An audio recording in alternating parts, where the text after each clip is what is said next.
Welcome everybody to the Sunset Flip Wrestling Podcast. I'm home for all wrestling, everything wrestling. What's up, fellas? We got a good old Saturday night episode, maybe a little Saturday night special. You know what I'm saying? It's not a bad way about it. Yeah, yo, we have to make certain adjustments. You know, work adjustments. The trios champs. You know what I'm saying? What would our tag team name be? That's a good question. You know what? Let me not get out of pocket. I was just thinking. No. I was just thinking of you always joke with me about what we said about the tag team name. The typo. The BBCs. Yo, I shit you not. I tell you, when you were in Puerto Rico, I think it was last year, we fucking did this, and he's typing in the BCC. Like, the new. I forgot her name when she joined in. And when you put BBC, I was like, whoa, what is that? And I was like, oh my God. He goes to change it, it doesn't edit. So the host, I was like, nah, it's got to stay on there now. It's too late. I was like, yeah, that's how you really do. I like that. We had to delete that whole segment. Yeah, that was. I was like, no, that's all I was like, this segment stays, by the way. This is going to be the segment that's on the thumbnail on YouTube. We'll get back to everybody on what our team name would be, but I know wrestling was a pretty big week this week, so let's dive right in. Yeah, there's a lot going on. There was a lot of interesting news, really, intriguing news coming up as well. All right, let's start with the biggest news this week, and that was Ilya Dragunov exiting WWE. A lot of people claimed it was surprising. A lot of people just roll their eyes and be like, "Well, they weren't using them anyway, right?" So the fact was that there was a lot of creative differences, right? But then also there was financial terms disagreement between both parties, right? And then you have far apart. I believe that's what they said. Right. And then you have that report that says, that WWE management viewed him as a great in-ring worker. However, he's not a numbers mover in regards to merchandise, right? So, this is how it all came about. I mean, Dragunov's final appearance came during the Andre the Giant Memorial Battle Royal in April, right? So he hasn't been on TV since April. And the fact that since then WWE pulled him from programming, knowing that at the time a deal was not going to get finalized. Now it becomes even more interesting because during, there was a report that, in June they had again discussions about a deal and a potential return set for him after SummerSlam, right? But we found out that negotiations ultimately fell through, and now he's a free agent. Now there's no 90-day wait clause, no nothing. He is free to sign with whoever he wants. So he's maneuvering at whenever he decides to go, they're going. That's what you're saying. Yeah. And it's crazy because listen, he's I'll be shocked if we see him at in Wembley. I'll tell you that much. You said what? You wouldn't be shocked? I wouldn't be shocked. I wouldn't be shocked too. I mean, you saw Tony Khan's comments already, right? And it seems like he's already salivating to sign Dragunov. I would be too if he was a free agent, right? The only thing with signing Dragunov, listen, if AEW signing Dragunov is a no-brainer, in my opinion. It's just how are you going to utilize Dragunov, right? Because you can have banger matches with Dragunov versus Omega. Push him to the moon. To the moon. Yeah. And it seems okay. Let's talk about that. A lot of guys. I don't know, but it seems like a lot of AEW talent has already vouched for it. Unfortunately. A lot of AEW are already, vouching for it. I think Fletcher, he posted an old, wrestling picture between them two. So him amongst other wrestlers. So I think he would be a great addition. It's just, I don't know where the fit would be. I mean, hopefully he's not a new member of the Don Callis family. One move. Why not? Why don't you put that? Why don't you put that in the universe, bro? Like, why? No, it's already been pushed because of everybody else. It's too late for I swear, if he comes and he joins them and he goes in the Doghouse Factory, I swear to God, Soto. I swear to God. I don't know what to tell you. I don't know. I think they're over like exposing Don Callis a little bit. I think it's starting to become like sort of like a predictable act. Matter of fact, but that's like we'll talk about that where later, would you put Dragunov if it's not if it is AEW, if it is AEW, where would you put him? And does he automatically get a title in the title picture? No, I mean it wouldn't make sense. Like don't do it like a Tommaso Ciampa. Like boom, he signs with AEW, quickly becomes a TBS champion. And then what happens? And then loses in a week or two. I mean, and then who? No. There's no who. With Ciampa, there's no who. Okay, okay. What about TNA? What about TNA? What about TNA? Nobody says this. What about TNA? TNA would be a great fit, but I think there's a lot going on in TNA, unfortunately. My thing is, here's my thing with TNA. If WWE and Dragunov had financial issues, I think he's going to go to the highest bidder now that he's a free agent, and the highest bidder will no doubt be AEW. Is he due for a big payday? Exactly. Yeah. And if he wants to, push his name to the top and continue furthering, then you would go the TNA route. But I think, with All In right around the corner, Tony Khan could be like, hey, a presence by Dragunov would be great for our show. I think they are having a casino match at Wembley. Again, he could be a surprise entrant. Just the way Joker. Just the way Ricochet was a couple years ago. There's been honestly, I think a lot of like the Joker spots are either new debuting stars, returning stars, or like sort of like one-offs, I believe. So like it'll be interesting like where he goes. It's a big loss for WWE, and I get what they're saying when it comes to like in terms of merchandise sales and everything like that. But like they didn't discount his ring ability. But I don't know. That's the problem, though. See, I get that. It is, but I don't think that's the hear-all, be-all, say-all when it comes to what you do with a wrestler. It doesn't make sense. Like if that's the case, then you might as well cut bait on like 40% of the roster, which is probably what TKO wants to do anyways, right? But still, I don't think that's I don't know. I just think TKO is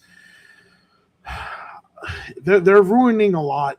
They're ruining a lot, and the fact is, like, you have this talented guy.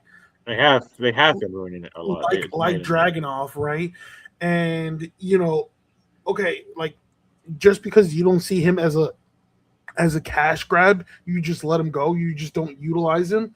So it's getting to a point where wrestlers are slowly thinking, all right, what's my worth? My worth is more than this, right?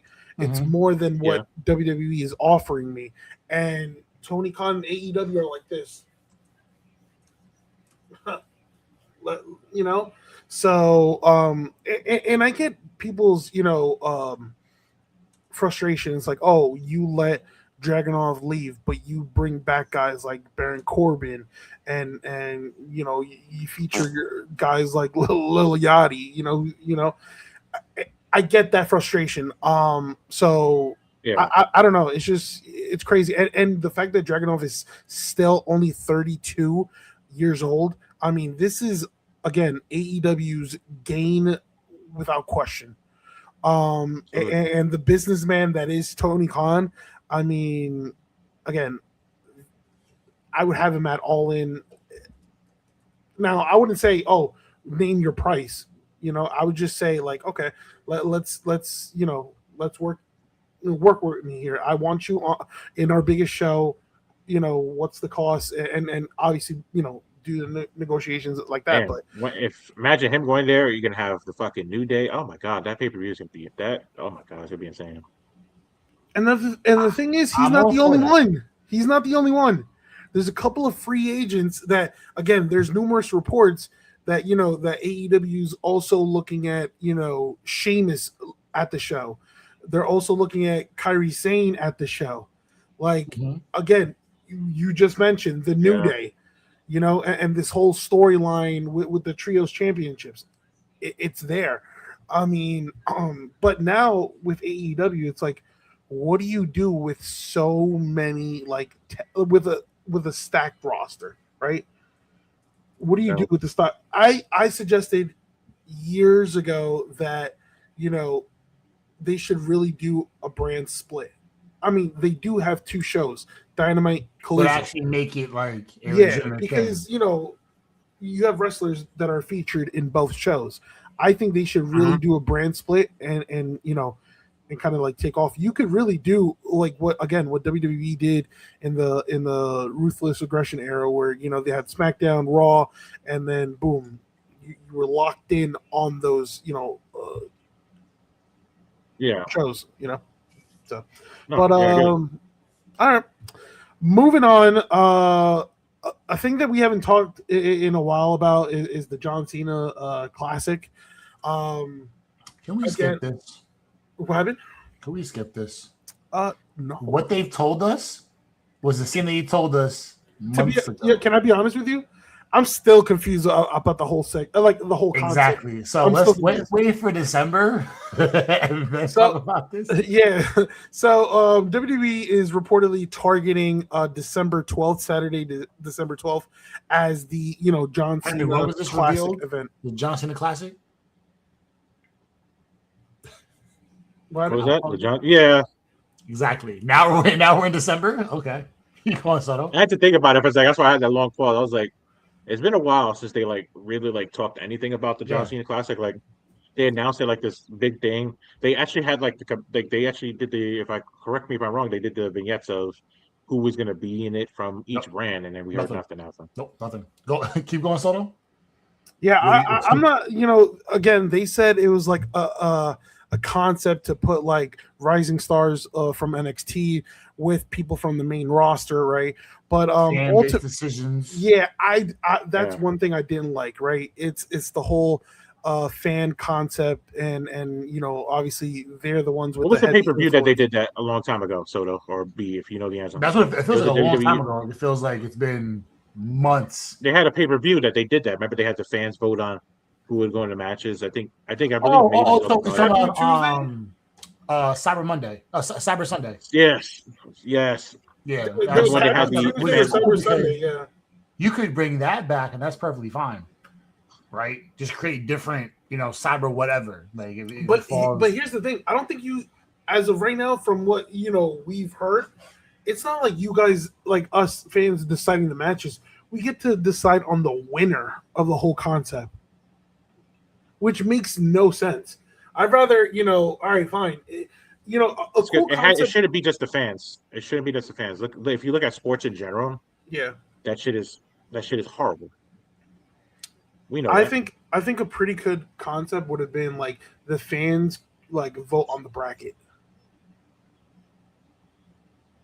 Give the fans a little bit of a yeah. But again, it's like.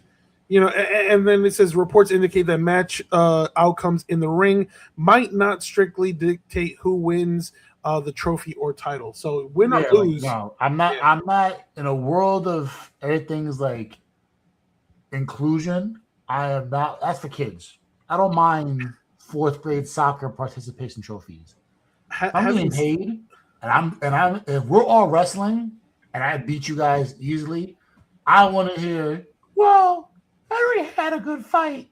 He should be the champion. No. I'm gonna crack somebody with a chair and call it a day. It's not even that. It's like, it's just like I get like they want to get like the fans involved and get some noise and sound and whatever they want to get online and revenue and whatever else they're trying to do. But like it just makes no sense. Like if you look at baseball as an example, their all-star voting is awful. Like, they vote people that Basketball Pro too. Bowl, You have guys that play 2 done. games in the season, and they're the top fucking vote getters over guys that are averaging 20, 15, and fucking 8 a game. Like, Yeah. you know what I'm saying? Like, it's like you don't give them that power, 100% power. You make it like a 25% thing where, yeah, the fan vote matters because, like, if you're gonna do it as, oh, you pick who participates or what, like they didn't have to bracket, it doesn't fit. Like, it makes no sense. It basically gives me Cyber Sunday feels again, and from what I heard, that was absolutely chaotic back in the day. So, like, Oh, on the contrary, that was fantastic. Seeing all the belts were involved for the most part, and you got to see all 3 champs, and they get to choose who had to defend what belt. So the triple threat, I think it was John Cena. I think it was John Cena, yeah. Big Show, and Booker T. And because Booker T's been an asshole for like months, they gave him in a landslide. He had to defend his World Heavyweight Championship against the Big Show and John Cena to the main event Cyber Sunday. And his face was just like, yeah, no fucking way I did this to me. Then they have Maven was on that, I believe, in that card too. He fought in the match, I believe, too. And he said that all the, how they practice, they script the matches and sort of like call the matches and do it themselves, whatever. He said that it was chaotic because it was almost like they had to script the matches for like 3 separate people, figure out the moves and everything else. So like that I think would be like a logistic nightmare of WWE to have to go down that route. It shouldn't I hope be, it's not something but it probably will be. I wish it was that concept, but in reality, it really isn't. It's just like what they should do is have 6 matches. And throughout the week, you pool the guys who you want to have, the men or the women, for that matter. If you want to have a fatal 4-way for, I don't know, an 8-person tornado tag for the women's championship, I'm all for it. You put a 10-man tag for whatever, I'm cool with that. You put a, option TLC, Hell in a Cell, whatever it is, and you put a fatal 4-way for the IC championship, I'm all for that. Like have those ideas in the bags the fans can pick. But this John, I'm saying, like the best is like it's only, and it's, I don't know. I feel like what they could do just to get like people talking about it is, how they have the King of the Ring, the winner and the runner up or whatever. You could have either or compete in that match since they didn't win, and be like, okay, yeah, you could compete in the John Cena Classic and just get qualifiers. Buzzing. That could be something but that makes sense. You put everybody has to wrestle. Everybody on the roster has to wrestle, and you're wrestling all across all the matches. Now you have no reason, no excuse to not have 3 matches on Raw on Netflix and 2.5 hours of ads. Have the matches going, have everybody go against each other. Roll the fucking, like, the Rumble. Remember how you do the ping pong balls for the Rumble? Here's your number. First one's up, blah, blah, blah, blah, blah. Or have the kids in the stand, 2 versus whatever. If it happens to be Roman Reigns versus Seth Rollins in the first round of the Classic, then guess what? That's what's going to happen. That's how you make it interesting. You don't know what the number's going to be. You just pick it. Give those bangers. Have the people who are fresh off the injury ready to go, whatever it is. All I know is, to be honest with you, I'm not looking forward to this. No. Nothing about this whole Classic event appeals me. So, and the worst part is the first thing John Cena does since he retires. It's the first thing you do for WWE is this. That's the first thing they paid him to do. Well, hey man, we could talk about some people who work for the company and made some terrible decisions. Well, we'll see them at Mania pretty soon. We'll talk about that later. Let's move on. All right, let's move on to again a couple of takeaways from Monday Night Raw. Let's start with the Bloodline drama deepens as a lot of people thought that, all right, or speculated, will Solo eventually join the Bloodline? Because, after suffering a defeat at the hands of Jey Uso was personally responsible to bring Solo, back to Roman Reigns. And it ended up beautifully. It ended up with Solo Sikoa spiking Roman Reigns. Love it. We sort of had the writing on the wall for it. It just happened a lot sooner than we thought it would. Yeah. But we knew that it was going to be like but it's a very simplistic answer. Love it. Everything's dope about it. I hope they keep on going with this storyline. It ends with possibly Solo winning the belt. If he doesn't, then he doesn't. But you have a chance to keep Solo to do what he wants to do, what he's doing now, and what he wants to do, and it works. And you can still push the storyline the right way. You know, if he's gonna be like the Daniel Bryan was with the Wyatts, with the Wyatt family, he's in those miserable shit till he crashes out. Like, yeah, but you're handcuffing Daniel Bryan. You handcuffed him, and it worked. You try the same thing with Solo, it's not going to work the way you think it's going to work. He's in a totally different space when it comes to his run right now. And totally different wrestlers too. Yeah, like, he needs to have this Rocky Maivia feel he has. The turtleneck, the chain, you know, he has that feel to him. Let him be him. Let him be an asshole. Everybody loves it. He does it for all the right reasons. And the crowd is 1,000% behind him. I think they're more behind him now than they were when Jay was main event Jay Uso. Yeah, I think honestly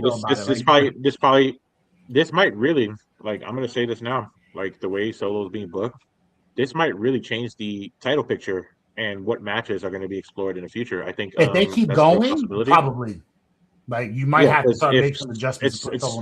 You made a great point. Like it being the Jay Uso main event, Jay Uso arc, where he was getting over and he finally won the gold. That was crazy. It could be something like that with Solo. Like I really feel the best like part, it was organic. The idea wasn't forced. Yeah. This was just Solo being just pushed left and right, and he stuck his landing somewhere, and happened to be here. And then now you're going forward. Yep. Yeah. So it's possible this is how we think it changed. Yeah. Again, it all happened where. Oh, and again, Roman Reigns. It's kind of like official now. He's back to being a heel. He's officially. Yeah, I think so. Yeah. Okay. After that, this moment. I don't know. I will say I think he's a heel, but I don't know about like Jacob. Jacob seemed a little. Well, yeah, I think Jacob is still in that tweener stages, but so was Roman, because remember, I think when he just before this whole thing happened, he was feuding with Seth, right? And when it came to Seth, it seemed like Roman was the face in that feud, right?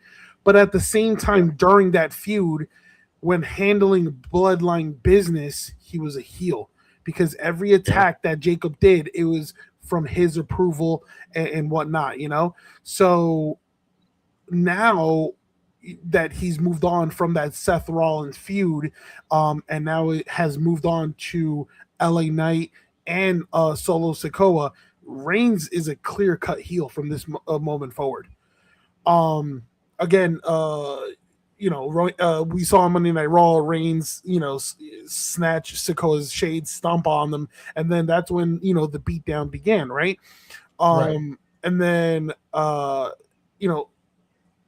that's where Jacob Fatu did the beatdown. But then when LA Knight joined the party, Fatu was also going to take out LA Knight, but then Roman put a stop to that. He was like, no, I'm the one calling the shots and whatnot. And obviously, just when you think Solo Sikoa was going to hit LA Knight with the Samoan Spike, it resulted on it being on Roman Reigns, right? I thought that was, again, beautifully made. We haven't had an engaging bloodline since segment in a while. And with the last two I could recall were when Jay and Jimmy both left the bloodline, and then when Sammy basically did what he did to Roman. Yeah. Mm-hmm. Those are the last two like big moments that the fans lost their shit and were like, "Holy crap!" It was like very organic feeling. Yeah. This had that same vibe, same feel to it. To be honest with you. Yeah. But like we said, WWE does things for a reason, and I know that Jacob just standing there, there's going to be more to that too. Yeah, I mean, I think we could possibly see a 6-man. Oh. Mind you, sorry, I forgot to bring this up. During Roman Reigns' promo, right, we saw him give the Usos like their his I guess a black Lafala, right? And you saw Jacob's expression, like it bothered him, right? It really, really bothered him. So that has me thinking it's like, all right, he's not on board, or he's not fully, I don't know. I just feel like Jacob is a turncoat here. I feel like at some point he's going to get sick of Roman and probably take out Roman. I don't know. I'm really intrigued to where this storyline is heading, right? Mm-hmm. The fact that Roman for weeks now is telling Jacob not to attack LA Knight, right? So I don't know. I think there's going to be a time where Roman's going to be like, "All right, fucking take him out," But my thing is like, all right, what big match are they planning, right?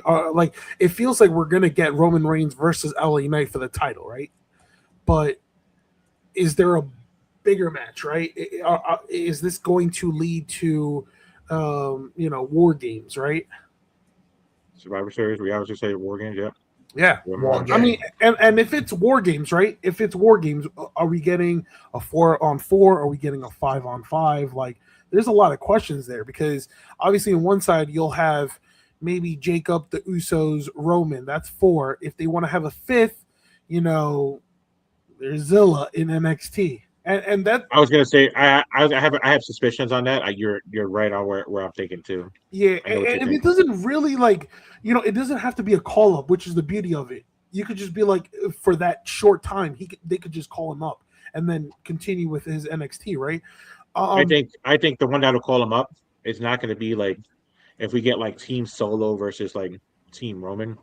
I think everybody's perception is he's going to go to Team Solo. No, I think now who joins Team Solo? That's interesting. I have my theory on it. I'm gonna say I would say probably who, but at the same time, it's like it would have to play out story-wise. I'm thinking Team Roman could probably get the former Tongans on his side. Okay. That would be interesting. And then on Solo side, you would have Solo, you would have Jacob, you would probably have Zila for sure. I would think that would be like one of those mystery names. And then trying to figure out another person would be the hard part, because there's so many, like, I guess, honorary people. You can't do Sami Zayn because Sami Zayn's a full-blown heel. So I think when it comes to if you're doing a War Games, I'll have Roman, the Usos, Jacob, and maybe Zilla, right? On Team Solo, I'll probably have like a Solo, LA Knight. I would have a returning Royce Keys. And then that's anybody who felt slighted or was done wrong by the bloodline will just insert that person there. Yeah, that's a good way of putting it. You have 2 slots right there, right? I feel like one of them would have to be Seth Rollins, and I know people are like, wait, we're running that back again. Let me tell you this: Seth Rollins versus Roman Reigns, they finished the Shield saga. This is a bloodline saga, so this is a whole new saga. Yeah. Forget the Shield shit. That all right. Has nothing really to do with the Shield. Yeah. But this is a new saga where it's like, all right, Seth doesn't fuck with the bloodline, so it's like, he could insert himself into this.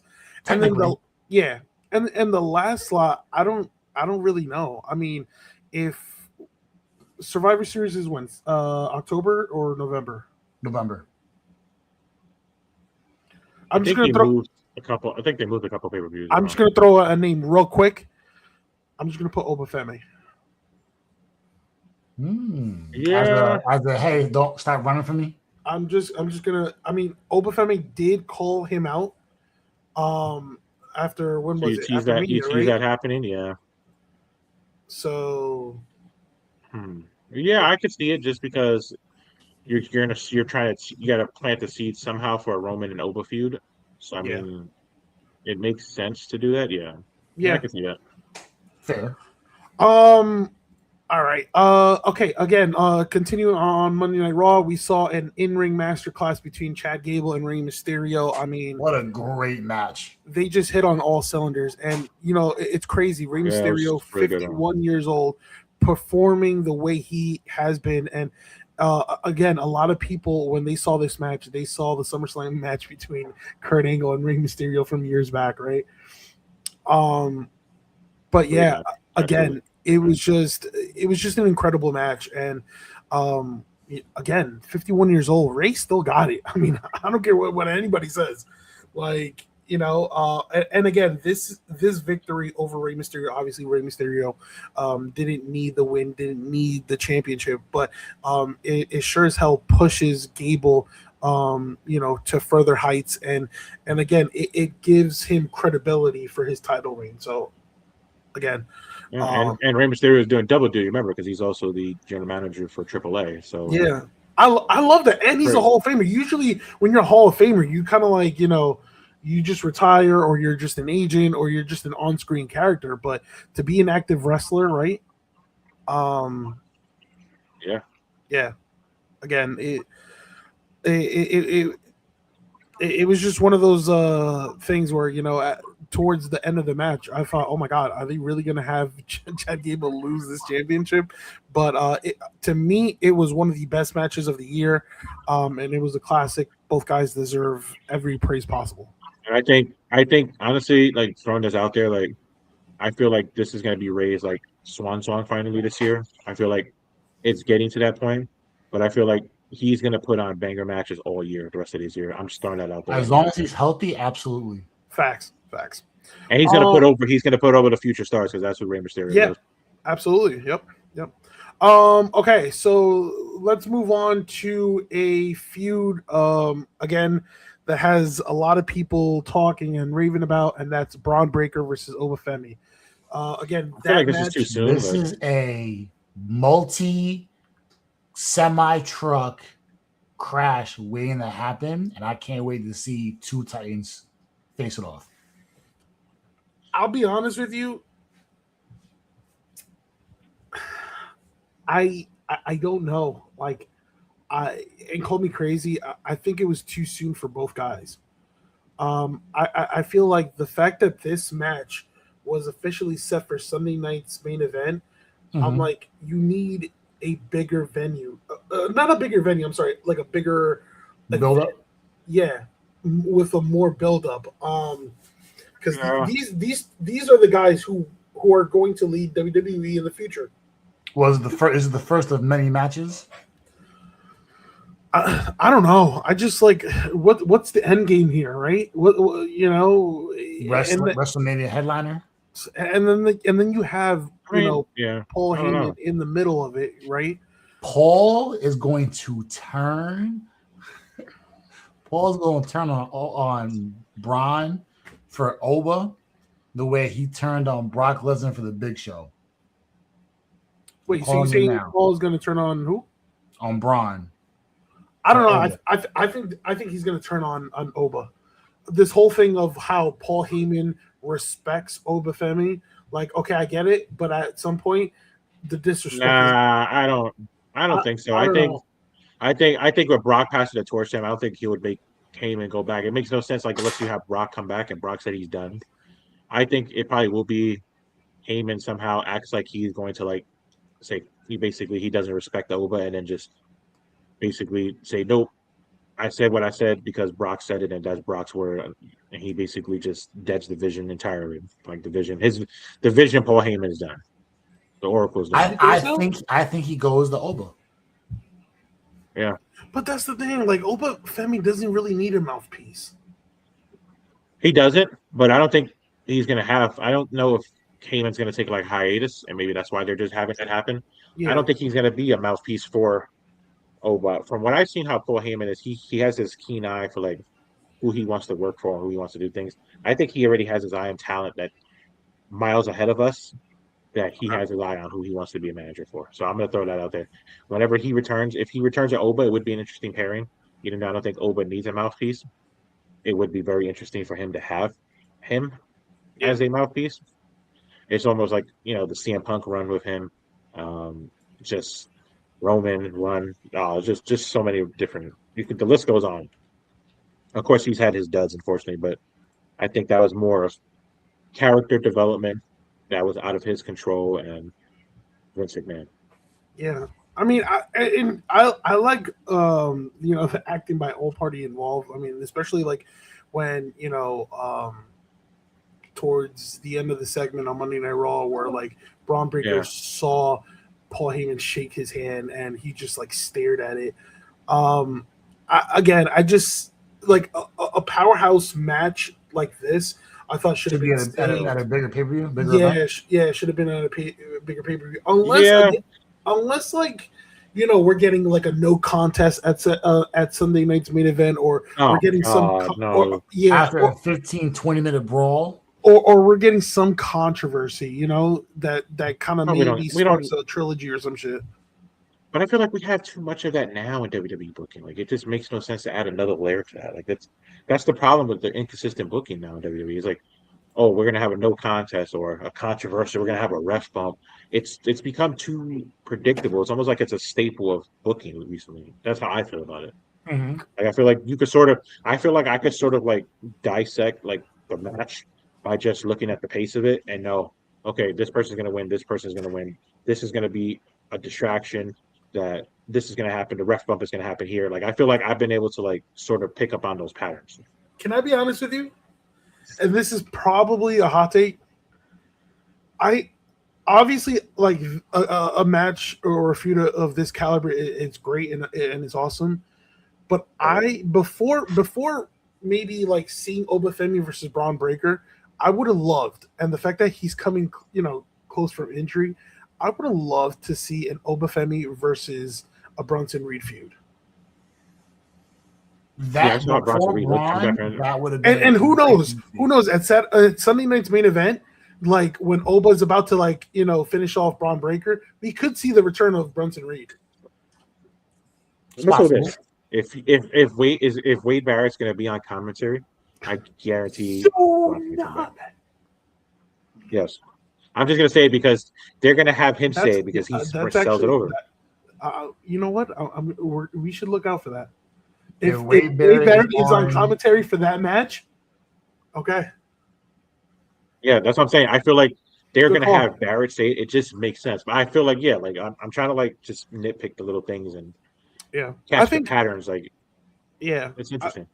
Because I think a lot of people right now has Obafemi as the future of WWE, and then everybody's like overlooking Braun Breaker. But having Braun Breaker beat Obafemi, I wouldn't be mad at it, as long as there's like some controversy attached, like Bronson Reed costed him, or maybe Paul Heyman, But all right, well, I mean, we'll see what happens, but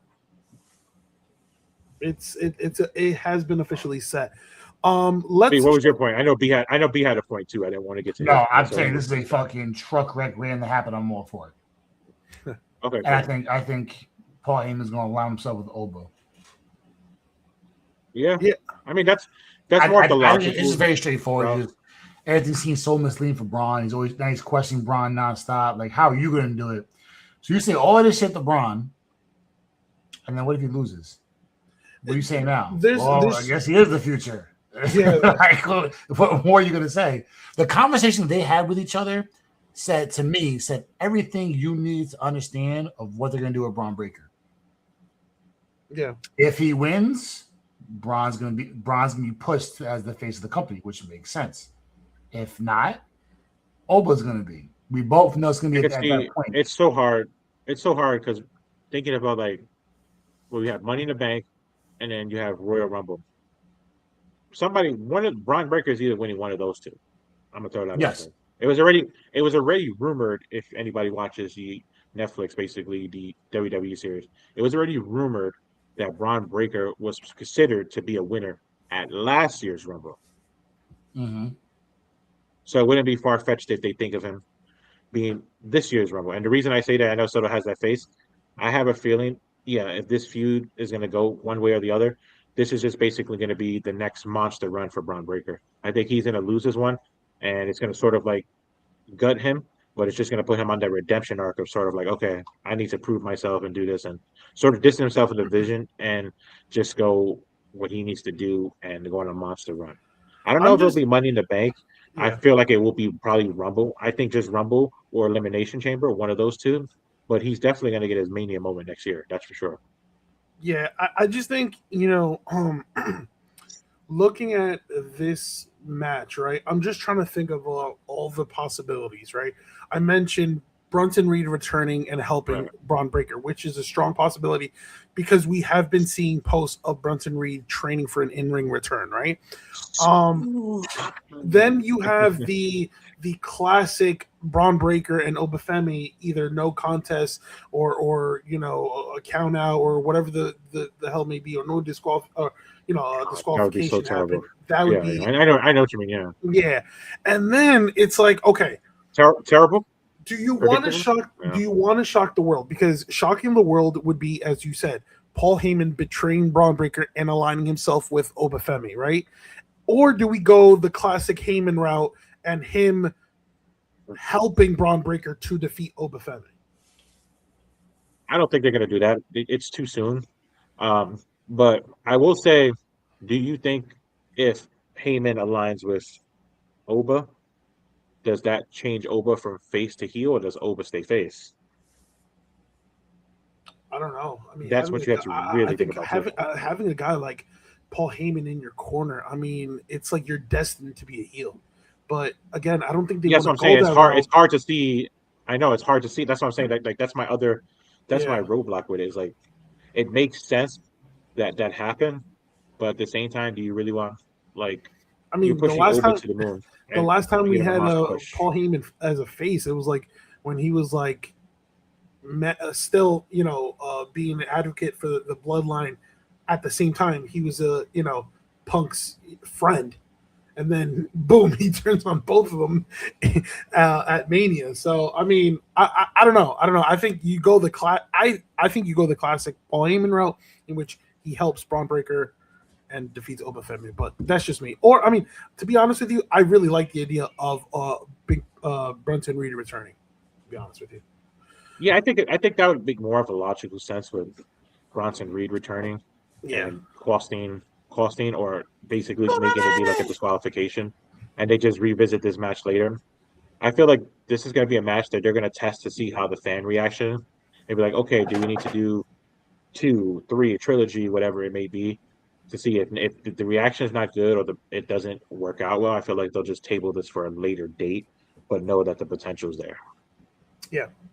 Let's move on to Friday Night SmackDown, in which we saw Blake Monroe's debut. Nah. It wasn't much of a debut, but again, there was a lot of mixed reactions circulating, especially on X, right? Even with the USA Network saying, "Oh, a memorable debut for Blake Monroe," and to be honest with you, a lot of people were like, "That wasn't memorable at all." So, her match versus Julia didn't even take place. Again, it just lasted 4 minutes and ended up with a disqualification, right? Yeah, it did. Again, a lot of people mixed reaction. It's because not for Blake Monroe, it's the fact that WWE. It seems like WWE is burying Julia. I don't know, but I gotta go with the consensus. She's been on a losing streak. Hasn't there's no storyline in place for her. I don't know, and a talent. No, there is. I think it's going to be a redemption arc because B made a good point last episode, like that we were all together, and he mentioned about a lot of times when WWE trademarks names means that they're going to be on for a big push or they have plans for them in the future. And correct me if I'm wrong, recently WWE filed for the trademark of Julia. So they don't do that for no reason. My thing is, but my thing is, Julia's going to be the Daniel Bryan run. Stick it to her, or she's going to go on the Daniel Bryan run. They're going to make her the underdog, and she's going to. I think that's what they're going to do. I hope so. I hope so because, again, we we're starting to see her being featured, but again, it's been on the losing aspect. It's part of the plan. Remember, the underdog thing. A lot of times they go on these stretches where they lose a ton, but then they're gonna win, and then win the big one. So like that's another person. Another person that I'm concerned about is Jordan Grace, who hasn't been seen in I don't know how long. So and the fact that there's reports that there's no creative direction for her at the moment. Like, no, there's not. No. I would hate to see her name pop up at the recently released list. So, all right, maybe so. I just think when you heard Julia versus Blake, but Monroe, they're also doing Blake Monroe an injustice too by not having her wrestle too. So it goes both ways in that situation. Yeah. All right, we'll see what happens. Her debut, you keep teasing it and it doesn't happen. It's sort of like, next week. It's sort of like, like watching a TV show when you were a kid and they had the promise to pay off, but then the payoff didn't come for like fucking 4 episodes. Yeah. And it's just like, I get what you're trying to do, but people's attention span and people's things, unless it's something like the Bloodline storyline that's really engaging, you're going to kill multiple people's momentum or swings, of course, with a matter of one or two things. And this is getting to that point where it's getting. I just hope that their faith in Julia hasn't died, right? Because obviously when I'm telling you right now, it's dead. I hope dead. Dead in the water. Nah, not if they trademark the name. I hope not. Listen, we've had Asuka, right? And I think if they didn't do that, and they didn't trademark her name, and you're saying that now, that would be a great take. But we've had Asuka, right? And she's led the division, right? And then obviously, that kind of the torch being passed to Io Sky in a way, right? And she's been killing it, and I hope that same thing could be done for Julia, because again, she had a great time or a great run in NXT. It's just again, it hasn't panned out yet in the main roster. I mean, yes, she was United States. Wait, was she United States champion? Yes. Yeah, she was, right? Okay. I have no idea. But other than that, she had a short reign. Oh, that's right. Okay, yeah. The 5-day reigns. Okay. Yeah. So. Could it make it to the next pay-per-view?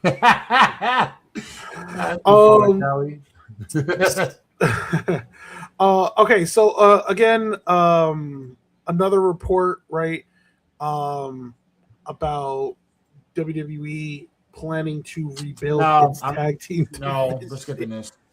You just had it's not even that. It's not even that too. In the tag team division, and you got rid of them. 2 of them are going to be at All In for AEW.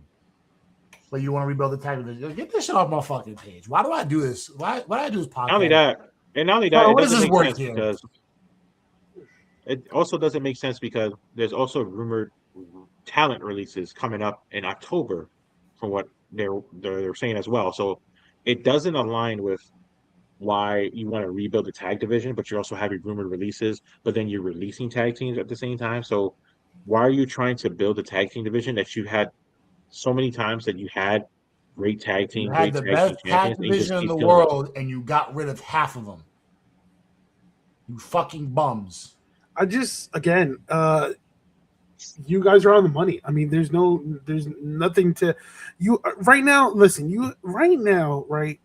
You have Austin Theory and Braun Breaker. And another rumor team they're rumored to lose is freaking our second coming up Alpha Academy, the Creeds. They're rumored to contracts to be up too. So another tag team that's talented. They've done the freaking, I know them as the War Raiders. The War Raiders, they did them dirty for a long time too. Another great tag. I think WWE does it to themselves. So with the War Raiders, they've been inconsistent, but they've had ups, they've had downs, right? The Creeds, it's been the injuries that hurt them, but it's also the booking for the Vikings. Yeah. But going back, like again, you have Austin Theory and Braun Breaker, 2 guys that are known to be individual superstars, not as a tag team. They're holding the tag team championships. We saw recently Damian Priest and R-Truth, which again makes no sense, but they were tag team champions. Where's Enzo? Thank God. No, hell no. Thank God MFT with Haku are kind of like shaping the tag team division a bit, and I love what the MFTs are doing now. I kind of want to see other tag teams like Fraxium, right? Other teams like shout out to Talatonga too, bro. Like he's coming out of his shell too. Yeah. But again, two individual superstars that they're thinking about putting them in the tag team, right? Rusev and Ethan Page. Like, what are you doing? What are you doing? Is that how you're gonna rebuild its tag team division? I mean, Miri had the and the New Day. And don't forget who else you have in the tag team division that put on banger after banger in NXT and they're not doing jack shit. You have Fraxium. Yeah, exactly. You have the tag teams there. Let's move forward. I'm about to be upset. I mean, you've had the Street Profits currently off television. I get it. Currently making an album. And Montez Ford celebrates the birth of his son. Oh yes. So congratulations to him. I mean, yeah, you have whether you want either version, either Los Americanos or you want Tyler Bate and Pete Dunne, right? You have them, but I don't know. I just don't know what supposed rebuild are you trying to do. I'm starting to see it on SmackDown with the MFTs, right? I'm also starting to see it with the new pairing of Shinsuke Nakamura and his new partner. So if you didn't catch Friday Night SmackDown, so Nakamura has introduced his new partner, obviously formerly known as Hiromu Takahashi. He is going by his new name, Kiyoki. Now, again, people were the name that they trademarked a long time ago. Yeah, people were like Kiyoki, but it translates to like madness or insanity. So, I'm interested to see how Shinsuke Nakamura does as a tag team with Kiyoki. Obviously, obviously Nakamura has heat with the MFTs. So that's a storyline that I'm looking forward to, right? A legitimate tag team storyline, right? So, we'll see what happens, but I guess they're going to be first ones up against the MFTs, maybe, right? Yeah, I mean, Shinsuke he's always going to be over. I think it's not the issue. It's just with Shinsuke, they've like done this hot, cold start stop with him so much. I think it just derails his momentum because we know he has the charisma. We know he can wrestle in the ring. But it's just like maybe you're right. Like maybe the tag team now with Kiyoki is like the thing for him. Like he can actually shine like he should have been shining after he got out of NXT. Because we know when he was black and gold in NXT, him with freaking Bobby Roode and everybody else that came out of there. Oh my God, that was peak. Yeah.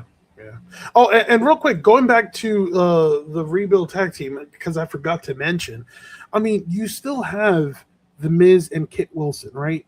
I mean, again, Kit Wilson is more of a tag team specialist. The Miz was once a tag team specialist, right? But their chemistry was working, right? And then if you want to rebuild the tag team division, take it to newer heights, right? You might want to focus on possibly reuniting Penta and Rey Fenix and building the tag team division in there. But again, I did say that last time. I said, when is the time to put them together? And the funny thing is, Penta and Rey Fenix is probably going to be the tournament finals for Roman's.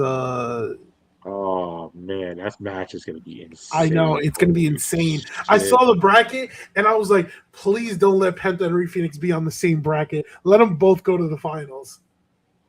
That's a smart way of booking both of them. That's a smart way of booking both of them because if you notice, Phoenix momentum has been on the upswing. Yeah, he's starting to get way more of a reaction on. So I think now they're booking him to be like Penta. They don't really need to like have him go on a losing streak, but he's already established. If you establish Rey Fenix, even give him a chance to win like a mid-card title, like Penta did, I would say, even if it's a short reign, reunite them as a tag team. Finally. Yeah. Then you're talking. Then you're cooking. Yeah, I mean, listen. In the beginning, similar to Julia, like a lot of people were like baffled at the way WWE was building Ray Phoenix because he was like, either not being showcased or it was like loss after loss. But ever since Yeah, becoming AAA Cruiserweight Champion, he's been featured more, especially on AAA, right? And again, yeah. that's the Taker effect. He knows the talent. So ever since he's won that championship, of course, he's been featured more on Raw, on SmackDown. You I have to think take a even on rub. NXT, so That's to take a rub, man. That shit is real. word. Okay, and then to close out SmackDown, we've had the turn. I think what everyone saw Love coming. it. Yeah, I mean, Absolutely love it. we CM thought it was Punk going to is happen protecting later. I said it was going the to happen soon, and Evan I surprised. Sammy. Life is good. I Yeah, I told you mean, Sami Zayn was going to do what KO did to him numerous times. It was bound. I didn't think it was going to happen this fast. I think you guys said it was going to be a slow burn. I said I think it was just going to happen instantly, Mhm. and it's just crazy how it really happened like that. Like we all knew it was going to happen. Like yeah, we all predicted yeah. that. I think we were just, which was fine because like as we're a podcast, I don't think we should all agree on things. Thought that it was going to be fast. So I believe you, me, and Mitch all thought it was going to take a little bit of a slow burn. Right. Oh, and, But yeah, and like to it was predictable. and to what's it called?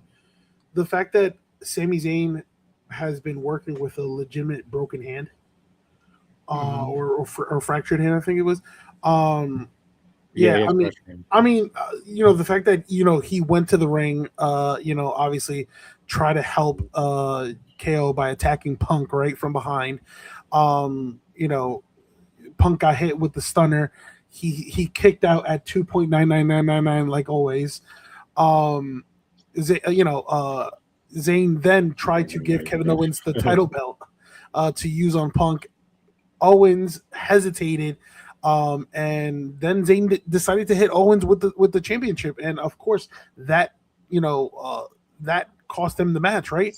And then in Punk's post match celebration, Zayn attacked Punk, and then he proceeded to attack Owens. So, yeah, clear cut triple threat match.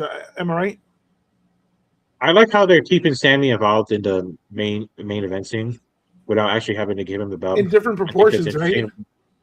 Like we thought, like he was going to be completely out. B thought he was going to be fucking catering, eating donuts. But you know, what I'm saying? But I'm just saying, like it's interesting that he's being kept in the scene. I think it's also I because still he's believe working that. through an injury that's so severe. Like if you think about it, like Cody Rhodes got props for working with a torn pec. Like the Sami Zayn is the same thing. And I think Mhm. somehow there's going to be a payoff for Sammy at some point. As to when, I don't know, but I feel like he's going to get some type of payoff, whether it's some type of championship reign, some type of championship opportunity. I don't know, but I've been going on I think 3 or 4 weeks. I see Sami Zayn winning the Money in the Bank briefcase. I mean, I you think it has to happen, right? I At this feel point, I broke it down. I Yeah, was like I see two people winning it.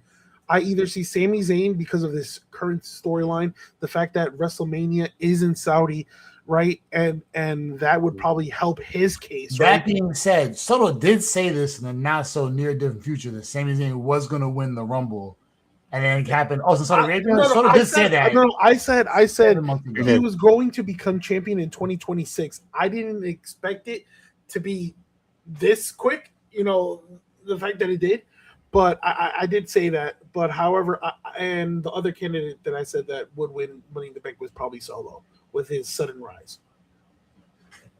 yeah. I think now it makes sense more for Solo. Yeah, that's why I said It's like hard. I'm It's torn it's between hard both. right now. It's hard because on the men's side, you could have a Braun Breaker, you could have a Solo win it and Yeah, whatnot, or you could have basically go down the other route, which we've said too, like Sami Zayn. It's like it's hard because I have a feeling that like I've been saying Trick Williams, but um, I know they want to push him up the card, but if you really want to make like things like really interesting, you can go. What if Sami Zayn, hear me out, like not only wins Money in the Bank, but wins Rumble too? Think about it. Like goes would on a would they, monster run like that. would they pull the trigger? they would have no choice to pull the trigger. Think about it. He goes to WrestleMania. He can pick whatever. He's an arrogant asshole. He could use his WrestleMania opportunity for the Rumble and go for the gold. Knows he's gonna lose. Act like he leaves. Cash in his money in the fucking bank and fucking win in Saudi Arabia would absolutely fucking be nuts. You know what? I'll raise your situation. Oh shit! I say Sami Zayn wins the Money in the Bank briefcase, right? And loses the cash. We already saw a tease with Randy Orton and Punk. This is just my thing. What if Randy beats Punk? I'm not bothered by that. Right? There was a feud. To become the 15 time? Yeah, that would be true. Wait, there was a feud we never saw the finish to, and that was KO. Oh, excuse me. He'd be 16 time. He'd be 16 time. He'll be a 16, yeah. Oh, he's 16? 16, yeah, 16. We see them rerun. He's 15 now. That's what I thought about. I'm sorry. We see them rerun KO versus Orton. And Sammy cash in at Mania. You have them both as heels? I don't mind that. Three heels in that match? No. I would have KO as the face. As a matter of fact, you said you would have Sammy win the Rumble. I would have KO win the Rumble. And Orton wins at the Rumble for the belt. Ooh. KO goes after Orton, obviously, for taking him out. And then you can insert Sami Zayn whenever you please. Preferably. So that's what I'm saying. Like Punk and Cody, they don't need to be in a title match. They don't need to be in the title match at Mania because we know that the Mania match next year in Saudi is most likely Roman Reigns versus Obafemi. So that match seems to be kind of a lock. And you don't need a belt for it. And you know, so I don't know. I'm just spitballing here, but anyway. That would lead us to updated Sunday night main event match card. So I think as of right now we only have two, right? We have Cody Rhodes versus Randy Orton, and then we have Obafemi versus Braun Breaker. Yeah, and it's a good start. Yep. So again, that will take place. When was it? Oh my god. September. You said September, right? Yeah. After. Let me see. After Labor Day. So 2 weeks. Yeah, I think it's penciled in for September 6th. Yeah, September 6th. Yeah. Okay. Yeah, and then of course, I mean they'll add September more. 6th in Georgia. Okay. Yep. So again, they'll add more matches to the card. So. Where's it at? What? Yeah. Sunday main event. Georgia.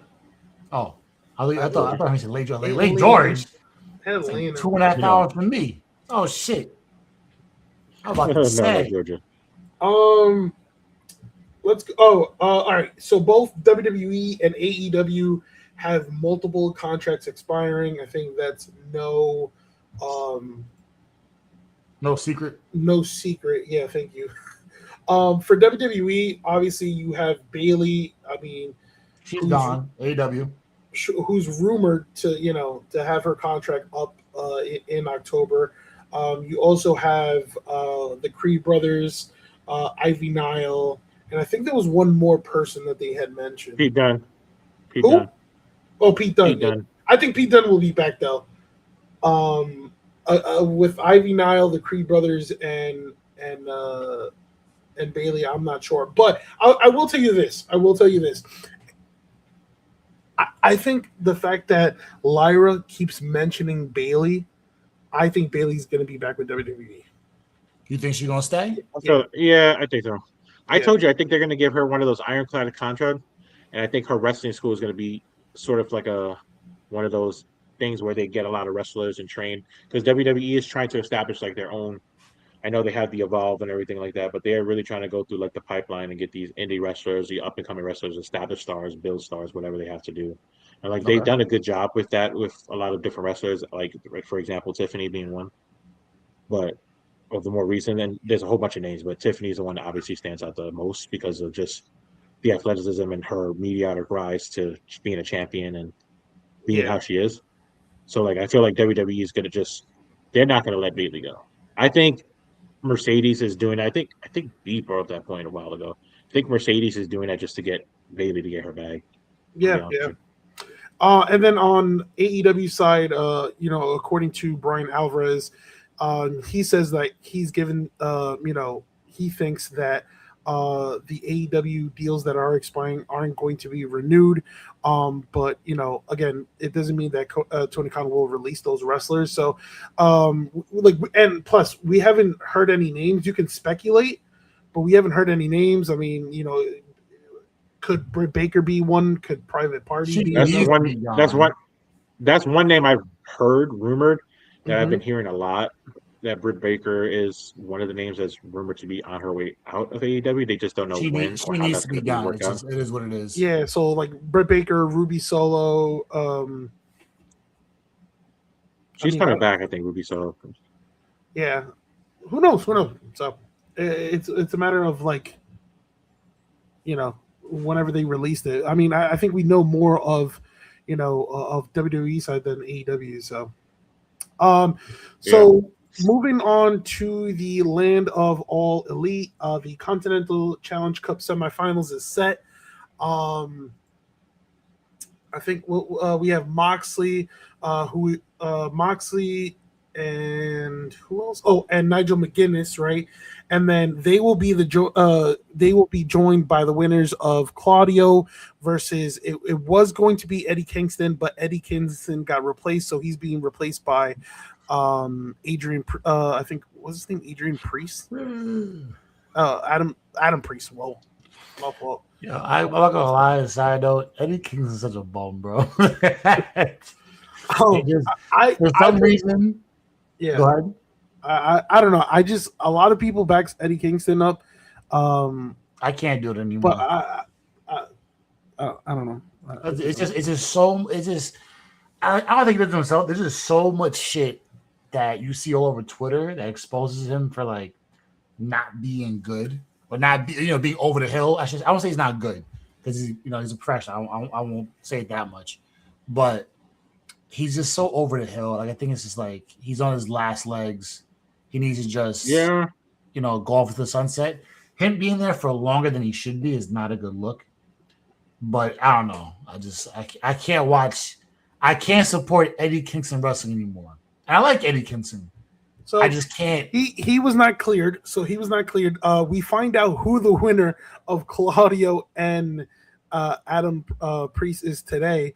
And recently, it was Orange Cassidy versus Kyle O'Reilly. So Kyle O'Reilly beat Orange Cassidy. So Kyle O'Reilly is in the semifinals. So we're just waiting on Claudio and Priest. But yeah, Kingston suffered another injury, or he wasn't medically cleared. Yeah. So, medically cleared. Then you have a big open challenge announced for All In. Again, this comes from the trios champions, Hangman Page and Brodito, right? So they have issued a championship challenge to the locker room for AEW All In because quote unquote there is no way in hell that we are going to miss Wembley, right? But with that being said, that's where you get a response by Swerve where he says, did I hear you say, anyone for those trios titles? Don't say it if you don't mean it. So you already know that the New Day is on their way. That's it. It's as simple as that. Yep, is as simple as that. They gotta be draped in gold. They gotta be draped in gold on their first night. Honestly, I hope so. Honestly, and the partnerships between Kofi and Creed with Strickland, it makes sense. It makes perfect sense. I like it. Oh yeah, I like it. We also saw on Dynamite Kenny Omega finally snapping on Will Ospreay. And to be honest with you guys, I absolutely loved it. I loved it because sort of got the old essence of old Kenny Omega. Yeah, you're exactly right. This is the real Kenny Omega, right? The heel Kenny Omega, the cleaner, right? And I'm not gonna lie, I love Kenny Omega as a heel. So there's just more character with him as a heel than as a face. And again, this gives you vibes. The way he attacked Ospreay, it was the same kind of vibes when he turned on who was it? AJ Styles for when he joined the Bullet Club. This is the cleaner. This is who we needed. And yeah, I love it. This is heel mode. And then we have TNA Lockdown, which takes place tomorrow. So just a quick preview. A couple of matches on the card, right? Yep. I'll name them. You let me know what you guys think or who's gonna win, right? You guys got The Righteous versus BDE and Rich Swann. We'll do a quick. Are we getting a Rich Swann W on a PLE? No, it's The Righteous. I'm going The Righteous. I like The Righteous. I like The Righteous. All right, cool. Then you got the returning Trey Miguel, who returned last week in the 6-man tag, right? He is going to face Mustafa Ali's enforcer order Special Agent Zero. Trey Miguel's going to win. Yeah, Trey Miguel. You don't bring him back and not have him win. There's no way. Special Agent Zero. What the fuck you talking about? Yo, this is going to be a quick match. You know what? I'll be different. I'll go with Special Agent Zero. You fucking Watch Total be right, too. That's the best part. Watch. Then you have the Hardys, who will put the TNA World Tag Team Champions on the line against the Nemeths at Lockdown. Now you know who's going to win this match. We should all agree it's the Hardys. Whoa. What the fuck are you talking about? Hardys? Nemeths? I'm going Hardys. I'm going with the Nemeths. Harry, you yeah, I think it's the Nemeths too, yeah.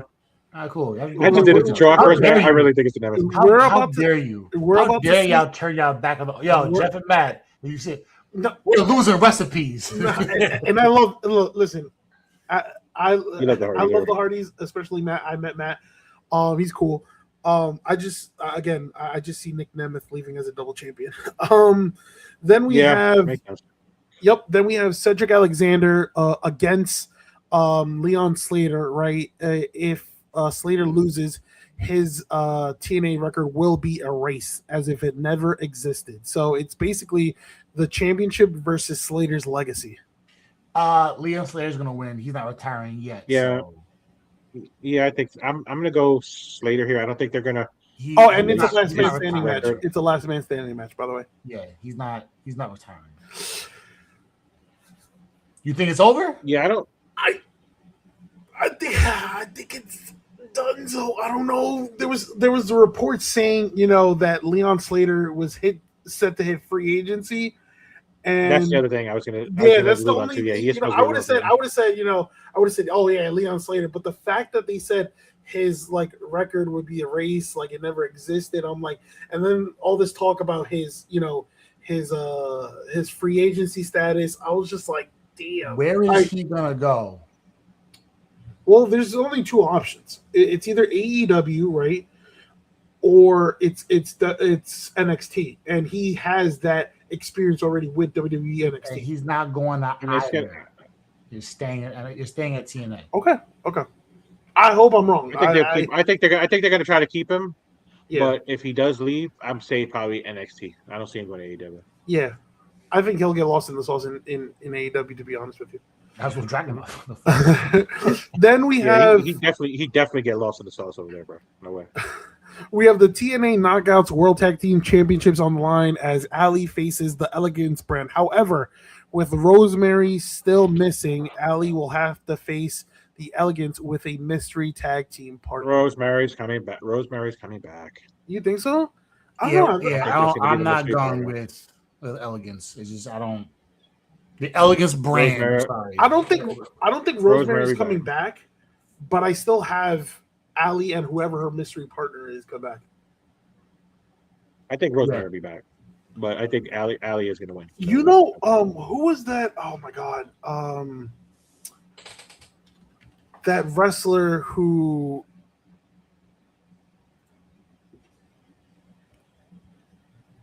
who was in that storyline. She was face painted. Sue Young, whatever her name is, Sue Young. She was like I think she's the real life of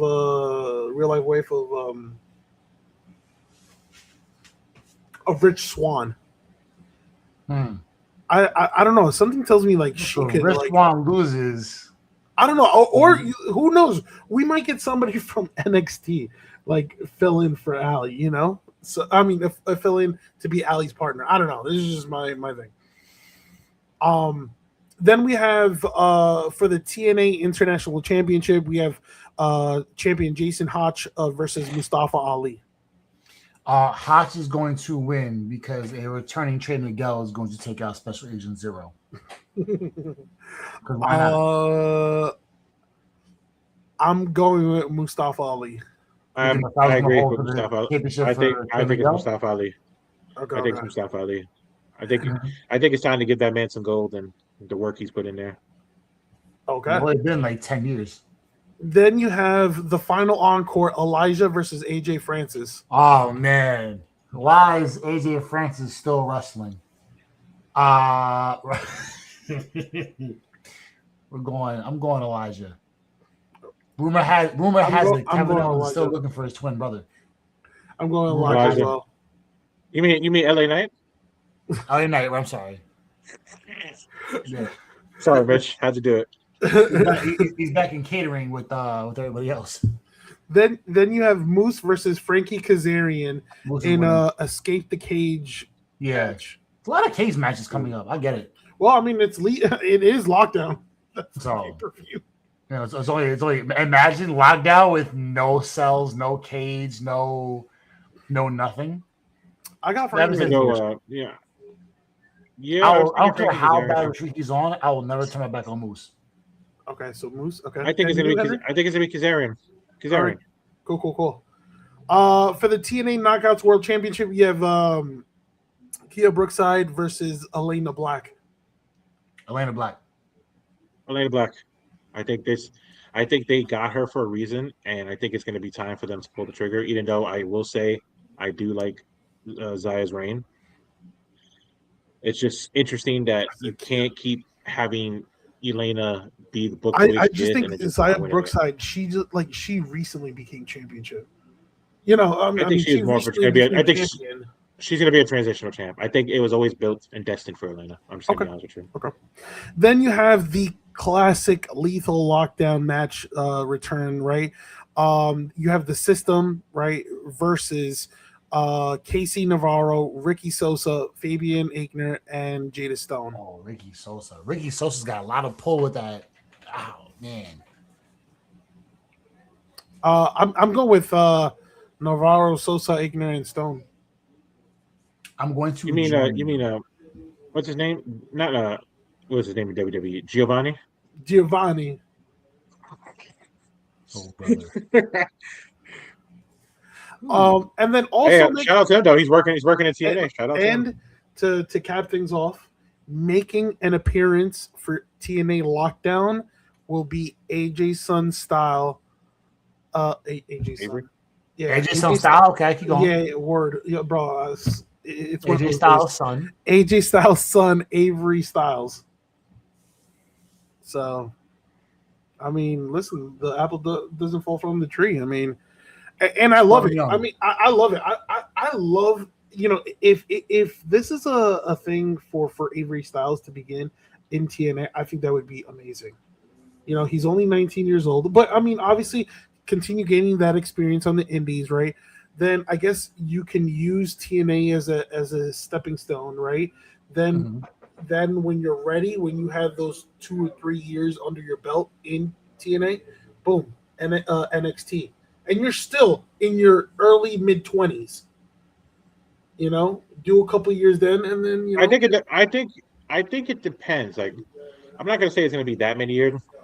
It depends. Like, if he winds up being, I'm gonna throw a name out there. If he winds up being like a Dominic Mysterio type situation, Nepo baby. Dominic, like he gets not Nepo baby in a sense, but Dom sort of like had that rare trait where he picked up things rather quickly and rose up the ranks. Like if Avery winds up doing the same thing, he might get himself on NXT sooner rather than later. I'm not going to say within the next year or two, but I'd probably say maybe 2.5 to 3, maybe tops. But I don't think it's going to be longer than 3 years. Yo, it would be pretty cool if Avery Styles uses AJ Styles theme song. He Get might. ready That to would fly. be fire. That would be actually like I would call it nostalgic just to have that or like a full circle moment. Yeah. So I'm all for I just hate how like, you know, wrestling fans are like, you know, every time there, you know, there's mentioning of Avery Styles, everybody's like, oh, you know, did you put your chairs up? And you know, because of the whole chair situation, they're setting up the ring situation. I really hate that. Yeah. It's a shitty thing. Yeah. We'll see. We got lockdown tomorrow. A lot to break down. A lot to get ahead of for next week's episode. But yeah, we can cut just like that. That'll do it for today's episode of the Sunset Foot Wrestling Podcast. We appreciate you guys tuning in week in and week out. I'm gonna repeat this 1,001 times, but for Henry's sake, I'll repeat it one more time. See the link tree at the bottom, going from right to left.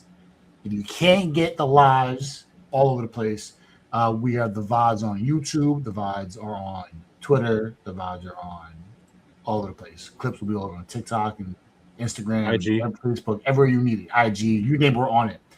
If you can't get the live, you can't get the videos, you want the audios, they're live on all streaming platforms that you get your podcast from. That includes Apple, Spotify, Google Podcasts, you name it, we're on it. Henry's got a 5-man home run parlay banger. Tomorrow, we'll be on Westwood One Radio. Next week, after that hits. Sure. So Sunday around the corner. I know. Yeah. I got about 1 touchdown per game. Ready to go. Listen, man, you're gonna have Joe Random hitting home runs in baseball tomorrow. I'm good. We are going to shout out to Barry Bonds and baseball. Shout out to that one. We don't forget. People don't forget. But yeah, man, it's gonna be good vibes going forward. Summer's wrapping up. Fall's coming in. A lot of wrestling in the fall. Big events coming up pretty soon. And next thing you know, it's going to be Rumble season. School starts for a lot of kids now. Yeah, fuck them kids. It's okay now. Just keep supporting the podcast, children. Like we're here. Yeah, you know, the way it's been moving, the way that podcast we've been doing nowadays, it'll be making this season pretty close. And with the Rock bombing Moana 2 or Moana the live action, I guarantee it'll be a mania. Someone's got to pay the mortgages, right? Because good God. Yeah. So, yeah, that'll do it for us, and we will catch y'all next week. Thank you for tuning in.